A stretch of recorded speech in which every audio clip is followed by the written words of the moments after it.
I have returned. It is very good to be back in the United States of America after my sudden emergency trip back after my vacation to be with my best friend of many, many, many years who fell ill during our vacation. He lives on the West Coast with his wife, and I have moved from there to Washington, D.C., as you know, and I appreciate all the support that you offered to the channel, to specifically Brittany Page while she filled in a few times, and to me while I sat on a park bench in Cathedral Square, just adjacent to the hospital there, the Glasgow Royal Infirmary in Glasgow, Scotland. Thank you so much. I've said this a million times that obviously every channel on YouTube has its different set of subscribers and supporters, and I color myself very lucky to be supported by you. So thank you very much. While I was gone, all kinds of stuff happened. I wasn't here for the debate, which was an unmitigated disaster for Joe Biden, a terrible performance. I wasn't there for the ensuing media feeding frenzy, the pile on because of one bad, look, I'm calling it what it was. It was a nightmare performance from Joe Biden. However, the feeding frenzy, as I just called it, that ensued, unjustified. One bad debate does not mean he should drop out of the race, especially when there have been subsequent media appearances, impromptu questions, sessions at the president, and he's performed as you would expect. Yesterday was yet another at the NATO summit here in Washington, D.C., where he stood for an hour answering questions from reporters. Short of one gaffe where he said he was asked about Vice President Kamala Harris in conjunction with Donald Trump. He used the word Vice President Trump because that was the last thing that was said. Other than that, he answered in-depth, complex foreign policy questions, as well as what he's going to do about dropping out of the race. And he has said time and time again, he's not dropping out. He's the guy. And because he's the guy, that means he's our guy. You may disagree. There's a lot of people out there who disagree. If he is replaced, if he steps down, that will be our person. If it's Kamala Harris, it's Kamala Harris. That's currently where we stand. People need to keep their eye on the ball and remember who's running against whoever the Democrat is, and that's Donald Trump. Someone who wants to be a dictator on day one. Someone who has expressed the notion that we should terminate all articles, rules, and regulations up to and including the Constitution of the United States of America. That's who is on the other side of this. The destruction of American democracy is on the other side. Feels good to be back. Feels good to be able to be fired up and not on a park bench where looky-loos are wondering, what is that goofy dude talking into an iPhone? There's also been this run of talk about how now that Joe Biden showed himself to be deficient in the debate, the polls, Donald Trump is now crushing Joe Biden in the polls. And that is a lie.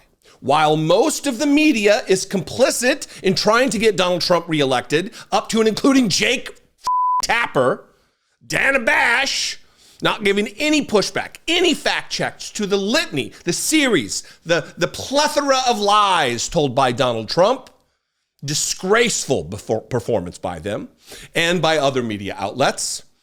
NPR just released a poll that shows that actually the support for Joe Biden and his beating of Donald Trump in the polls within the margin of error, has remained unchanged. Here's the headline from NPR from today. After Biden's debate performance, the presidential race is unchanged. Let me read from this article. The race for the presidency remains statistically tied despite President Biden's dismal debate performance 2 weeks ago, a new national NPR PBS NewsHour Marist poll finds. Biden actually gained a point, since last month's survey, which was taken before the debate. In this poll, he leads Trump 50-48 in a head-to-head matchup, but Biden slips when third-party options are introduced, with Trump holding the slightest advantage with 43-42. Those numbers, though, do not represent statistically significant differences, as the margin of error in the survey is plus or minus 3.1 percentage points, meaning results could be 3 points higher than they are currently or lower. Final paragraph. The poll also found that at this point, no other mainstream Democrat who has been mentioned as a replacement for the president on the ticket does better than Biden. I will repeat that particular paragraph one more time. The poll also found at this point, no other mainstream Democrat who has been mentioned as a replacement for the president on the ticket does better than Biden. Look, make sure it's right side up. Look at these numbers. It's remained unchanged. It's the same thing. We're in the same boat we were before. We're in the same boat that we were on June 26th, 2024. But if you listen to the media, it's a crisis. If you listen to the media, that's putting this as a standard horse race between two completely, it's the typical American election. 2024, no different than any other election in the history of the United States that's been covered by the media. If you listen to them, it's just one guy with one particular set of policy prescriptions for the country against another one. Two former presidents. They're not taking into account what Donald Trump has promised he will do, the fact that he is a 34-time convicted felon, that he still faces lawsuit after lawsuit after lawsuit, that the Supreme Court has just ruled whoever is a president can be a king. They are immune from criminal prosecution for whatever they do as long as they say it's official acts. We are in a completely different situation in the United States politically. We are under threat that our democracy will be crushed underfoot. And it's not a threat that comes from Democrats. It is invariably a threat that comes from Republicans, from Donald Trump, the cult of Donald Trump, the violent, domestic terrorist supporting Republican Party. But you're not hearing that. Crickets, everybody. You're not hearing that when you listen to CNN. You get a little bit of it when you listen to MSNBC. Independent media. Some independent media. You've got goofs out there, Cenk Uygur, talking about, I think I might be supporting Robert F. Kennedy Jr., the guy who has all but admitted that he sexually assaulted a nanny or something. A guy who believes that vaccines are a threat, a nut, a literal brain-wormed, eaten individual. Keep your eye on the ball. Be someone who is a proponent of democracy, not an opponent. Like I said, good to be back. Any illness of a life-threatening kind is, there's no good timing for it, but there's also worse timing for it. And it's when we're in the middle, in the throes, in the final months of a presidential election, the ramifications of will be felt for generations.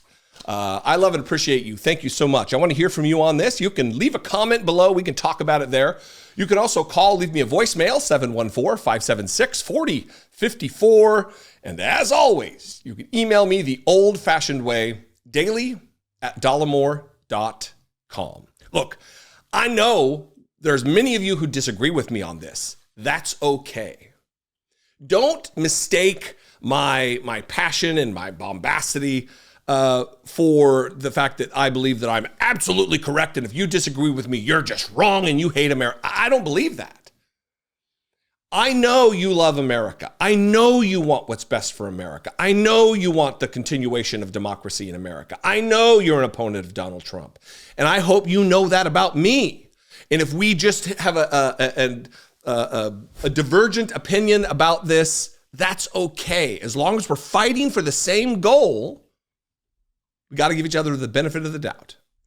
If you support this channel and you want to support it continuing, you can become a channel member for $2 a month. Click the join button below, see what's involved. You can also go over to patreon.com/IDoubtIt podcast. That's an even better way than YouTube because they take way less of a cut. We're able to use more of that money to pour back into the show and make it better and better and better episode after episode.